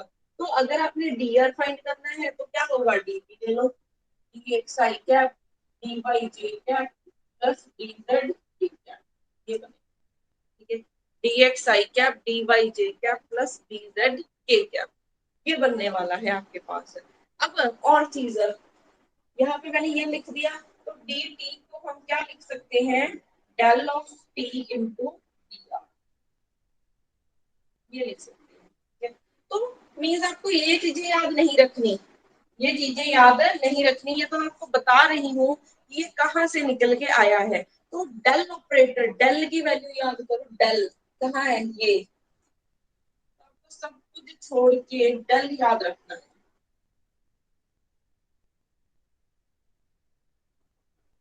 तो डेल ऑपरेटर ये होता है। ठीक है, अब मैंने ऊपर लिखा था gradient of a function, gradient of a scalar function. Gradient क्या होता है, ग्रेडियंट होता है अगर मैं डेल ऑपरेटर किसी फंक्शन पे लगा दूं, डेल ऑपरेटर किसी स्केलर फंक्शन पे लगा दूं, स्केलर फंक्शन मतलब जैसे आप मान लो X square plus Y square है, ये एक फंक्शन है, स्केलर है क्योंकि इसकी डायरेक्शन मेंशन नहीं की। तो देखो इसको लिखो, डेल ऑफ एफ फाइंड करो। कैसे करोगे, curly by curly X I cap curly by curly Y J cap plus curly by curly Z K cap into क्या आएगा, X square plus Y square. तो यहाँ से निकलेगा, पहले इसको इसके साथ, इसको इसके साथ, इसको इसके साथ, तो ये बनेगा करली बाय करली एक्स, इसको ऊपर ही लिखूं, curly by curly X X square plus Y square I cap plus curly by curly Y X square plus Y square J cap. अगर आप इसका z के साथ डेरिवेटिव करोगे तो क्या मिलेगा, 0। यहाँ पे x के साथ करोगे तो 2x, y के साथ मींस x का y के साथ करोगे, उल्टा बोल रही हूँ, y का x के साथ डेरिवेटिव करोगे तो क्या बनेगा, 0। तो ये बना, इसका आ जाएगा 2y j। तो आपके पास जो डेल ऑफ f निकल के आया है वो इतना आया है, डेल ऑफ f आया है 2x i cap plus 2y j cap. ये चीज समझ में आई कैसे लिखी है? Yes ma'am. तो हमारे पास हम निकाल रहे थे ग्रेडियंट किसी स्केलर फंक्शन का, हम निकाल रहे थे ग्रेडियंट किसी स्केलर फंक्शन का, बट हमारे पास जो रिजल्ट आया है वो क्या आया है, जो रिजल्ट आया है ये आया है, ये वेक्टर है या फिर स्केलर है, वेक्टर है, वेक्टर वेक्टर क्वांटिटी आया है। तो अगर आपको बोला जाए कि इसका ग्रेडियंट निकालो, पहली चीज तो ग्रेडियंट किसका निकलता है, एक स्केलर क्वांटिटी का निकलता है। ग्रेडियंट होता क्या है, डेल ऑपरेटर ले लेना है आपने उसका, ठीक है। तो ये चीजें इंपॉर्टेंट है, डायरेक्ट क्वेश्चन पूछे जाते हैं इनमें से, डायरेक्ट, कि ग्रेडियंट किसी स्केलर फंक्शन का लिया जाता है। सेकेंड चीज, जब आप ग्रेडियंट निकाल लेते हो तो उसका जो रिजल्ट है वो एक वेक्टर फंक्शन आता है, ठीक है, ये चीज इंपॉर्टेंट है।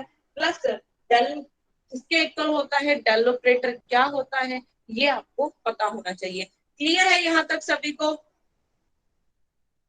मैम जो फंक्शन रखा है वो पूरे का पूरा साथ में लेके जाना, अलग अलग नहीं करने उसके कंपोनेंट्स, एक्स स्क्वायर को अलग और वाई स्क्वायर को अलग। फिर डॉट प्रोडक्ट नहीं है ना, डॉट ठीक नहीं है, क्रॉस नहीं है, कुछ नहीं है। ठीक है मैम। तो इसको इसके साथ भी लिखना पड़ेगा, इसको इसके साथ भी, इसको इसके साथ भी। जैसे वो लिखा था ना, एफ लिख लो, एफ है तो एफ को अंदर लेके जाऊंगी, यहाँ पे भी एफ लिखा था, यहाँ पे भी एफ, यहाँ पे भी F। जैसे हाँ टी जी लिखा मैम, था, ठीक है। ठीक है। हाँ जी। अच्छा, अगर इतनी कंफ्यूजन हो रही है फाइंड करके,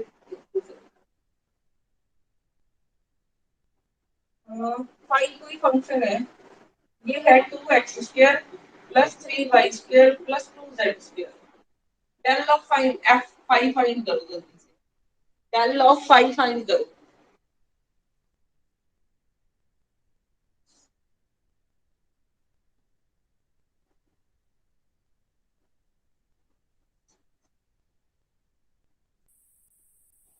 four X I cap plus 6y j cap plus 4z k cap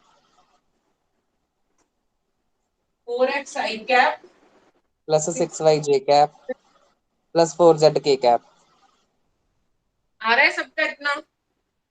yes ma'am ठीक है, तो याद क्या रखना है, ग्रेडियंट किसी स्केलर फंक्शन का लिया जाता है और जो आंसर है वो वेक्टर आ जाता है। अब मेन चीज है, जो रिजल्ट है ना वो वेक्टर बनता है। जो रिजल्ट हमने तो स्केलर फंक्शन का किया था, बट जो रिजल्ट है वो वेक्टर है, ठीक है। अगर वो वेक्टर आया है वो किस डायरेक्शन में होगा, ठीक है। तो मैंने तो ये लिख दिया था पाई, यहाँ पे 2x square plus 4y square plus 2z square ऐसे लिखा है, ठीक है। ये फाई है, ये क्या है, ये एक सरफेस बना रहा है, ये क्या बना रहा है, एक सरफेस को रिप्रेजेंट कर रहा है, ये एक सरफेस को रिप्रेजेंट कर रहा है। अगर ये एक सरफेस को रिप्रेजेंट कर रहा है, या एक स्केलर चीज है, सरफेस भी छोड़ो, ये एक स्केलर चीज है, आपने डेल ऑफ फाई निकाल लिया, वो बन गया वेक्टर। अगर वो वेक्टर है तो उसकी कोई ना कोई डायरेक्शन होगी ना। अब मुझे कैसे पता चलेगा कि वो किस डायरेक्शन में है, तो जो चीज उसकी डायरेक्शन है ना वो क्या होती है, सरफेस के नॉर्मल होती है। जो ग्रेडियंट होता है ना वो ऑलवेज सरफेस के नॉर्मल होता है, ये चीज इंपॉर्टेंट है, ठीक है। तो यहाँ पे आप लिख सकते हो direction of gradient of a function is always perpendicular or normal to the surface। ये चीज इंपॉर्टेंट है, इसमें से क्वेश्चन आ जाते हैं, ठीक है, इसमें से क्वेश्चन आ सकते हैं। तो अगर आपको मान लो डायरेक्ट अगर आपको ग्रेडियंट ना पूछा हो, आपको क्या पूछ सकते हैं, आपको क्या पूछ सकते हैं, ये सरफेस देके आपको बोला जाए कि इसके नॉर्मल यूनिट वेक्टर निकालो, इसके नॉर्मल वेक्टर निकालो, तो क्या फाइंड करोगे, ग्रेडियंट फाइंड करोगे, ठीक है। एक सरफेस दे दिया, एक सरफेस पे उन्होंने बोल दिया कि इसके नॉर्मल वेक्टर निकालो, इसके नॉर्मल, इस सरफेस के जो नॉर्मल है ना वो वेक्टर निकालो, तो नॉर्मल वेक्टर कौन सा है, ग्रेडियंट होता है, ठीक है। तो आपने ग्रेडियंट फाइंड कर देना है। क्लियर है ये चीज सबको? Yes ma'am. Yes ma'am. ठीक है, तो ये चीज इंपॉर्टेंट है कि ग्रेडियंट किस डायरेक्शन में आएगा, सरफेस के नॉर्मल होगा। उसके बाद हमारे पास आता है डाइवर्जेंस।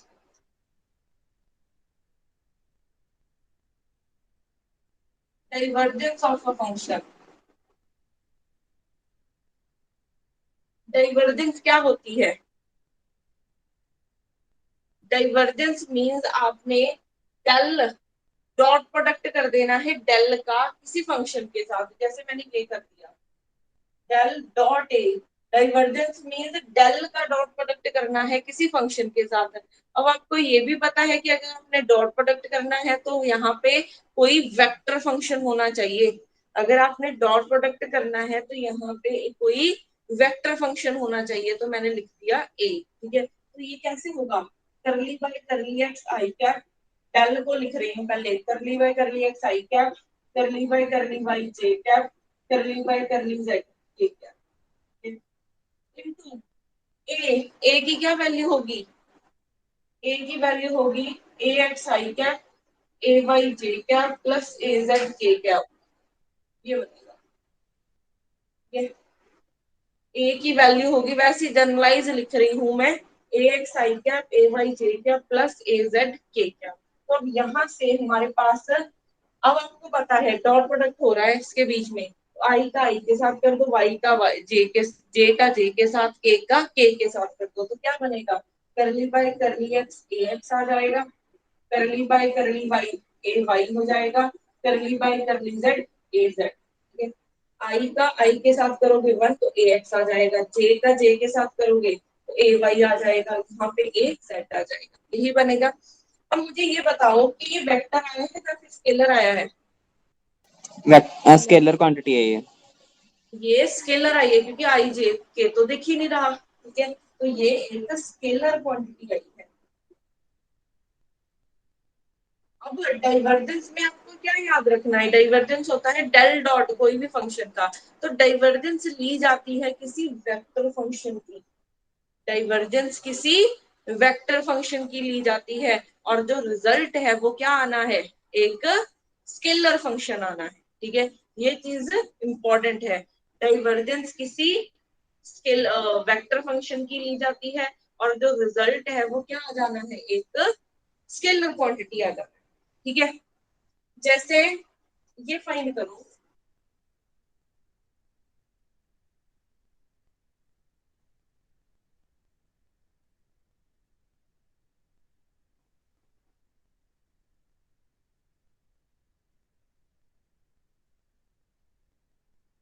जो ए है,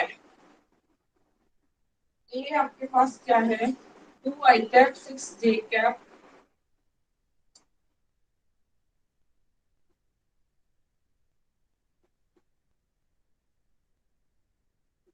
ये है, डेल निकालो इसका जल्दी से। मैम 6z² के कैप है। हाँ जी,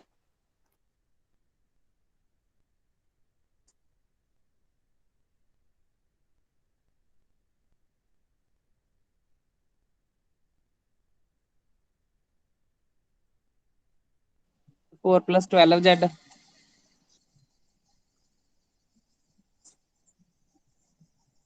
कैसे?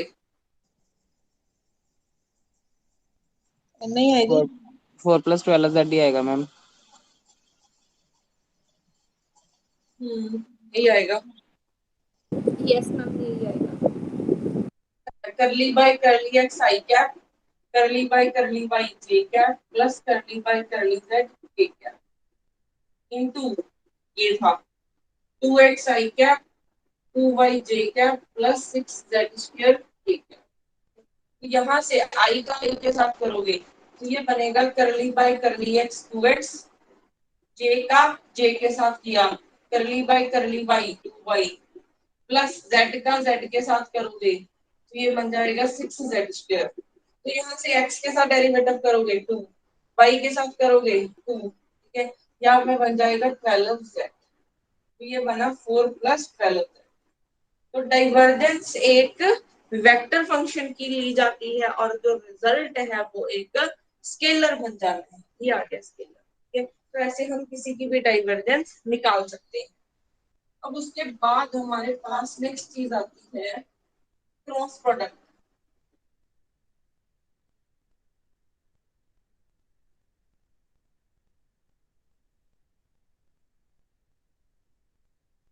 नेक्स्ट चीज आती है क्रॉस प्रोडक्ट।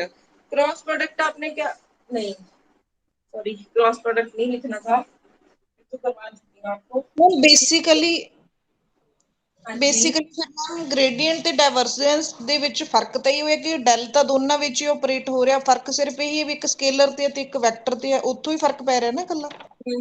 इतनी फर्क पै रहा। अब देखो मैम यहाँ पे हाँ जी मैम अगर जैसे ग्रेडियंट निकालना और साथ में मैम उसका बोल दिया हो वेक्टर साथ में तो वो तो निकलेगा ही नहीं ना मैम। क्या ग्रेडियंट निकालना हो किसी हाँ वेक्टर जी फंक्शन का हाँ जी मैम वो नहीं तो निकलेगा। हाँ जी ना मैम ठीक है मैम। और ये वो मैम उल्टा भी होगा, इसका उल्टा भी होगा क्योंकि मैम वो तो चेंज हाँ कर देता है ना। हाँ जी ठीक है मैम। उल्टा भी होगा। अब नेक्स्ट है हमारे पास कर्ल ऑफ अ फंक्शन। ठीक है curl of a function. Curl मतलब आपने क्रॉस करना है। अभी आपने क्या किया था डॉट अभी कर दो क्रॉस।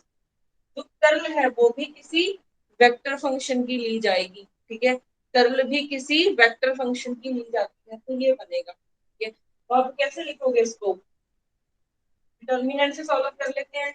आई कैप जे कैप के कैप डेल के क्या होते हैं कंपोनेंट करली बाय करली एक्स करली बाय करली वाई करली बाय करली जेड। ए के क्या होंगे ए एक्स ए वाई ए जेड। क्लियर है ये चीज कैसे लिखी है मैंने।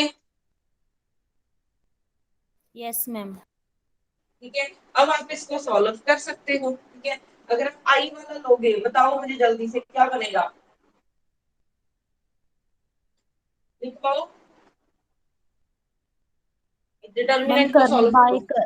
Curl by into A Z minus curl Z into A Y. फिर माइनस जे कैप आ जाएगा फिर बनेगा curly A Z by curly X. इसका ही कॉलम छोड़ दो इसका ही रो छोड़ दो ये बचेगी minus curly A X by curly Z.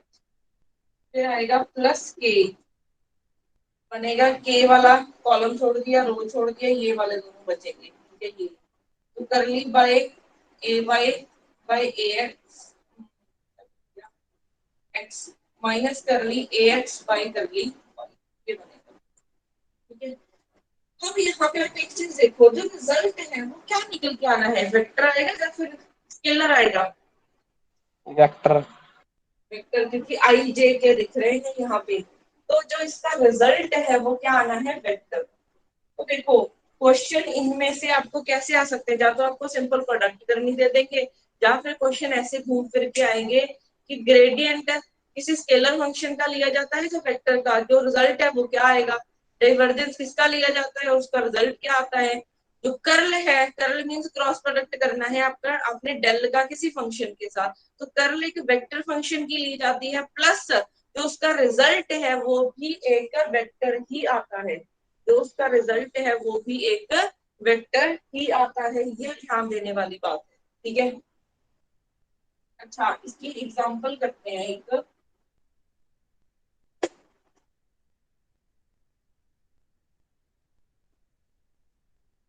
मैंने ए लिख दिया, 2x² I cap 2yj cap plus 3z² k cap, निकालो इसका डेल कर्ल, इसका कर्ल निकालो।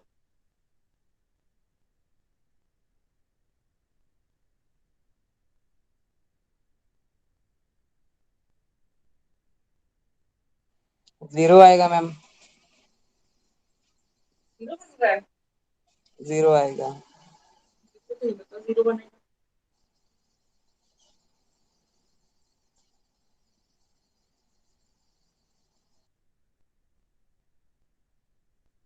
आई जे कर्ल की कुछ ना कुछ वैल्यू के लिए ना हमें मैम जो है आई जे के कोएफिशिएंट वो हमें मिक्स्ड टर्म चाहिए, एक्स वाई वाई जेड या जेड एक्स टाइप की।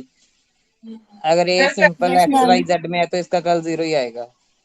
मैंने तो ऐसे लिख दी, 2x² 2y 3z², जीरो ही बनेगा। जीरो ही बनेगा मैम। यस मैम, 0 आ रहा है। डेल क्रॉस ए क्या बन रहा है? अच्छा, इसी को देख के ये एग्जांपल से ना आपको एक वो पता चलना था। अब यहाँ पे एक चीज देखो, अगर किसी का मैम 0 तो आ गया, पर फिर तो ये वेक्टर थोड़ी हुआ फिर मैम, आई जे के तो गायब हो गया। तो रेयर केस आ गया ना, ओके ठीक है मैम। जीरो भी तो जीरो में जीरो आई क्या लिख दूं, ओके ठीक है ये भी मैम। तो वेक्टर हो सकता है ना। एक चीज यहाँ पे देखो, एग्जांपल ऐसी आ गई, अगर किसी का डॉट प्रोडक्ट जीरो हो जाए, अगर किसी का डॉट प्रोडक्ट जीरो हो जाए तो उस फील्ड को हम क्या बोलते हैं? उस फील्ड को हम बोलते हैं सोलेनोइडल। अगर आपको दिया हो कि कोई सोलेनोइडल फील्ड है, ठीक है, तो सोलेनोइडल मतलब कि उसका जो डाइवर्जेंस है वो क्या आएगा? जीरो। ये भी इंपॉर्टेंट चीज है, डायरेक्ट क्वेश्चन बन सकता है। डेल डॉट ए जीरो आ जाए तो उसको हम फील्ड को क्या बोलेंगे? सोलेनोइडल। उस फंक्शन को हम क्या बोलेंगे? सोलेनोइडल। अगर किसी का क्रॉस प्रोडक्ट जीरो आ जाए, मतलब कि कर्ल जीरो आ जाए, तो उसको क्या बोलोगे? इर्रोटेशनल।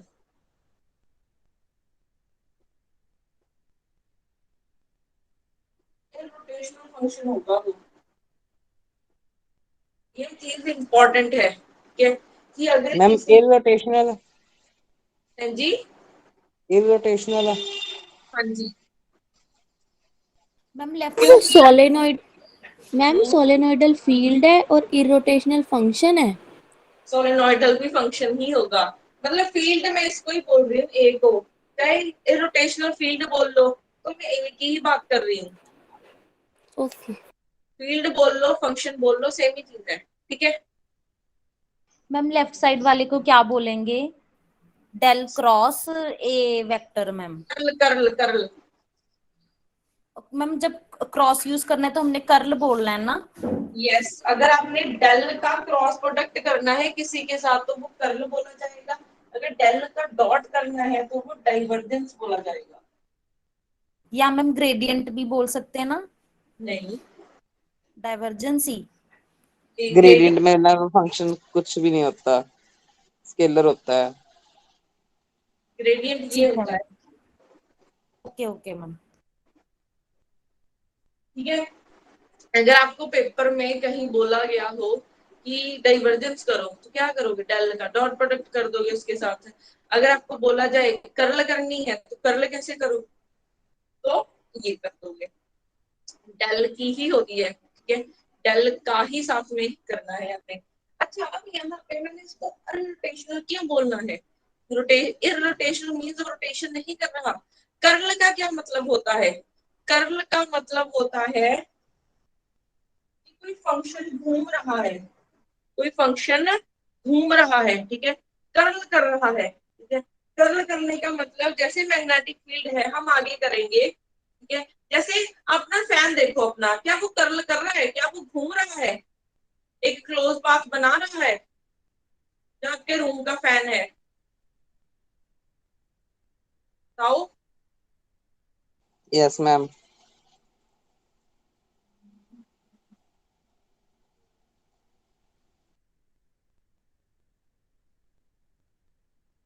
जो आपके रूम का फैन है वो क्या कर रहा है, ये ऐसे ऐसे रोटेशन कर रहा है, तो वो कर्ल कर रहा है। कर्ल कर रहा मीन्स घूमना। जैसे मैग्नेटिक फील्ड है, ठीक है, आप मान लो इस वायर में करंट जा रहा है, इस वायर में क्या है, करंट, तो मैग्नेटिक फील्ड क्या करेगी, इसके अराउंड ऐसे घूमेगी। तो मैग्नेटिक फील्ड क्या करती है, कर्ल करती है। मैग्नेटिक फील्ड क्या करती है, कर्ल करती है। अब आ जाओ आप इलेक्ट्रिक फील्ड पे। इलेक्ट्रिक फील्ड क्या होती है, डाइवर्ज करती है। ये मैं आपको बता देती हूँ थोड़ा सा। इलेक्ट्रिक फील्ड क्या करती है, ऐसे होती है इलेक्ट्रिक फील्ड। जैसे मान लो ये कोई चार्ज है प्लस क्यू, ठीक है, इलेक्ट्रिक फील्ड पॉजिटिव चार्ज से बाहर की तरफ निकलेगी फील्ड, पॉजिटिव चार्ज से बाहर की तरफ निकलेगी फील्ड, पॉजिटिव चार्ज से बाहर की तरफ ने फील्ड, बाहर की तरफ निकलना है फील्ड ने, ठीक है, और नेगेटिव चार्ज से अंदर की तरफ आती है। इलेक्ट्रिक फील्ड लाइन बोल रही हूँ मैं, ठीक है। अब देखो, डाइवर्ज करने का क्या मतलब होता है, हमने किया है डाइवर्जेंस, ठीक है। डाइवर्जेंस हम क्यों कर रहे हैं, ये क्या बता रहा है, इसकी फिजिकल सिग्निफिकेंस क्या है। डाइवर्जेंस मींस कितना के पार्टिकल उस पॉइंट के अराउंड स्प्रेड हो रखा है, ठीक है। डाइवर्जेंस का मतलब होता है कि उस पॉइंट के अराउंड हमारा फंक्शन कितना स्प्रेड हो रखा है। जैसे ये है, इस चार्ज के अराउंड फील्ड बाहर की तरफ निकल रही है, तो स्प्रेड हो रही है ना, इसका मतलब इलेक्ट्रिक फील्ड लाइन क्या कर रही है, इलेक्ट्रिक फील्ड लाइन क्या कर रही है, डाइवर्ज कर रही है, ठीक है। अब इलेक्ट्रिक फील्ड लाइंस कभी भी क्लोज पाथ नहीं बनाती हैं। इलेक्ट्रिक फील्ड लाइंस कभी भी क्लोज पाथ नहीं बनाती, या तो वो बाहर की तरफ निकलेंगी या फिर अंदर की तरफ आ रही होंगी, कभी भी वो क्लोज पाथ नहीं बनाती हैं। तो अगर क्लोज पाथ नहीं बनाती हैं तो इसकी अगर आप इलेक्ट्रिक फील्ड की कर्ल निकालोगे तो क्या मिलेगी, जीरो मिलेगी। अगर आप इलेक्ट्रिक फील्ड की कर्ल निकालोगे तो कितनी मिलेगी, जीरो। इरोटेशनल, इलेक्ट्रिक फील्ड को आप इरोटेशनल बोलोगे क्योंकि वो रोटेशन नहीं कर रहा, ठीक है। अब आप दूसरे केस में आ जाओ, मैग्नेटिक फील्ड के केस में। मैग्नेटिक फील्ड के केस में क्या होगा, ये पोल है कोई, north south, magnetic field line north से निकलती है साउथ तक जाती है, फिर आगे अंदर साउथ से नॉर्थ की तरफ ऐसे जाती है। तो ये क्या करती है, एक क्लोज पाथ बनाती है। तो अगर ये एक क्लोज पाथ बनाती है तो ये क्या कर रही है, इसका मतलब ये चीज कर्ल कर रही है। जहां से स्टार्ट हुआ था वहीं पे वापस आ गया, तो इसका मतलब होता है कर्ल करना। तो मैग्नेटिक फील्ड लाइंस क्या करती हैं, कर्ल करती है, ठीक है। मैग्नेटिक फील्ड लाइंस क्या करती हैं, कर्ल करती हैं, और इलेक्ट्रिक फील्ड लाइंस क्या करती हैं, डाइवर्ज करती हैं, ठीक है। अच्छा, अगर मैं इसका डाइवर्जेंस निकालूं कितना मिलेगा, ये सोच सकता है। अगर मैं इसका डाइवर्जेंस निकालूं कितना मिलेगा,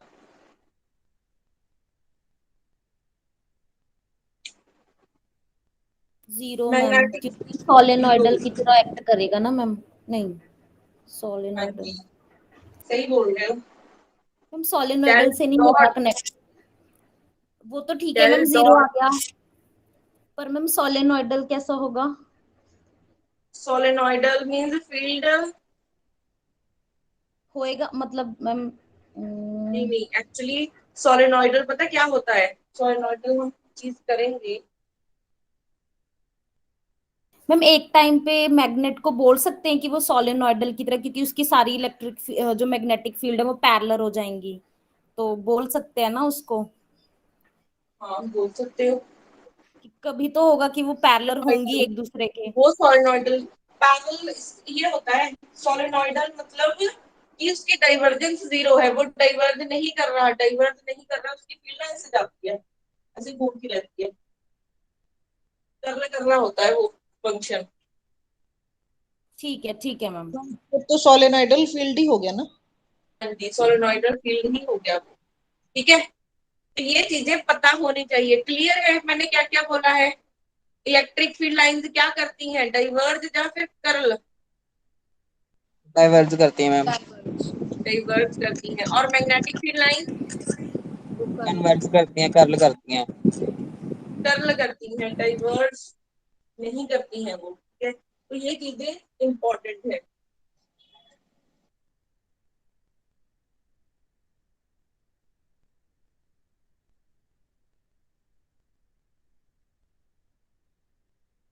उसके बाद हमारे पास है। अच्छा, अगर मैं आपको ये बोलूं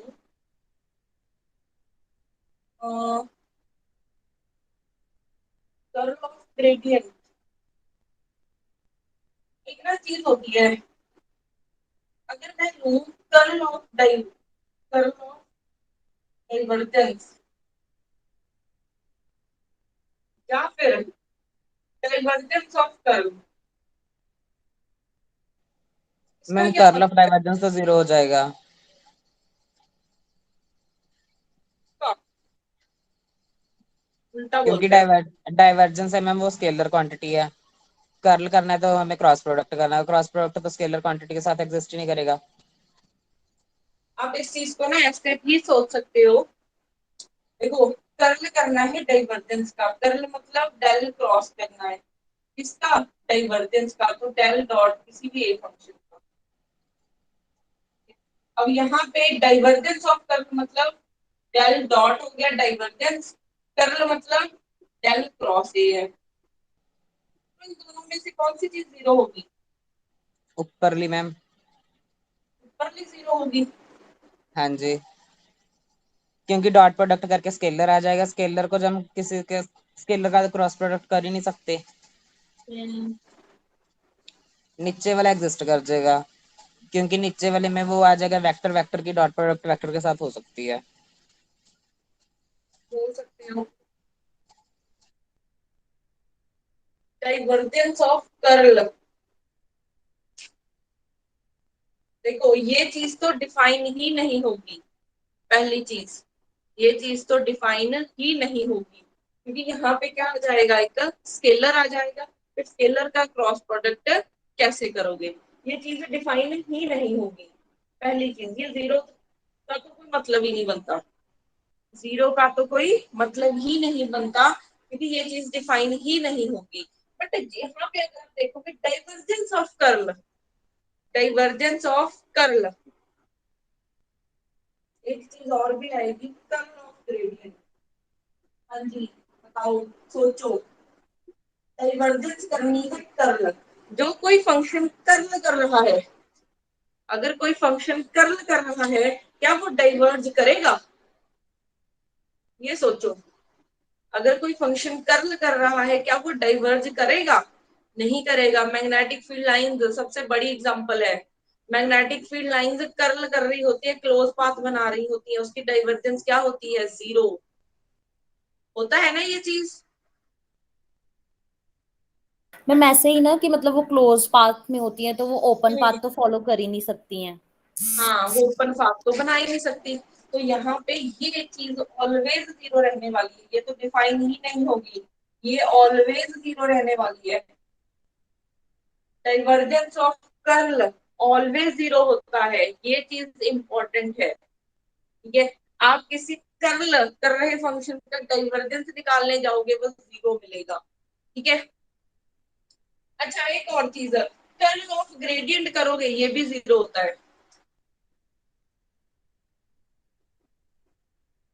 कर्ल ऑफ ग्रेडियंट करोगे ये भी जीरो होगा, ये तो ये ऑलवेज जीरो होगा वो भी।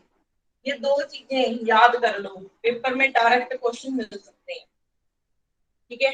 Gradient of curl of gradient और डाइवर्जेंस ऑफ कर्ल, ये दोनों जीरो होते हैं, ठीक है।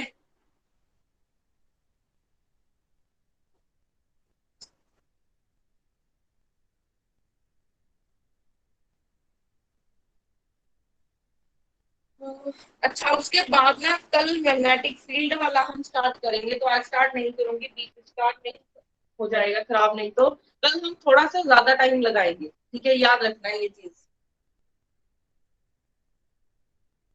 कल थोड़ा मैम सा कल ज्यादा तक है, टाइम 2.5 घंटे लगाएंगे, लगा लेना, कल छुट्टी है विसाखी की सभी को। 3 घंटे लगाएंगे चलो मॉर्निंग में। नहीं मैम 3 नहीं घंटे मैम नहीं। समझ ही आना बंद हो गई। नहीं चलो नहीं मैम। ठीक है, चलो कोई बात नहीं, 2-2.5 घंटे तो पूरे लगा लेंगे, ठीक है। नहीं मैम 2 घंटे लगा लेना, कल से फंक्शन शुरू है घर पे। चलो ठीक है, शादी हो रही है यस मैम। इसकी अभी आप? हम नहीं मैम मेरा तो बेटा है अच्छा मेरे देवर की। अच्छा, चलो कोई बात नहीं। मैम अब अगर, हाँ जी, वेव एंड वाइब्रेशन नहीं स्टार्ट करना था आज? आपका, आपने वेव्स बोला था ना, हाँ जी। वो वेव्स इसी में होएगा। और जो ईडी है, ठीक है, वो भी आप इसी में देखना स्टार्ट कर दो। ओके ओके ठीक है मैम। तभी मैंने लिंक डाला था ग्रुप में कि आज से ईडी स्टार्ट हो रही है, आप भी साथ के साथ देखना स्टार्ट कर दो, ओके ठीक है मैम। ठीक है। वो भी सारा एंड तक कंप्लीट हो जाएगा। ठीक है मैम, आज की जो लाइव वीडियो है वो अपलोड कर दूंगी आज? मैं कर दूंगी। ठीक है मैम। मैम कितने बजे तक हो जाएगी अपलोड? देखो जैसे ना, मैंने पुरानी तो सारी कर दी थी वीडियो अपलोड, ये मैं देखती हूँ कब तक अपलोड होती है, ठीक है। ठीक है। हाँ, अगर थैंक यू रिकॉर्डिंग मैम। चाहिए जल्दी से लेफ्ट कर दो। जितेंद्र मैम एक पर्सनल पूछना था। जितेंद्र हाँ जी। मैथ्स का प्रोबेबिलिटी मैम ने कल खत्म कर दिया? हाँ बस उसमें ना 2 टॉपिक आते हैं। अच्छा हाँ जी। ठीक है okay thank you. It's okay.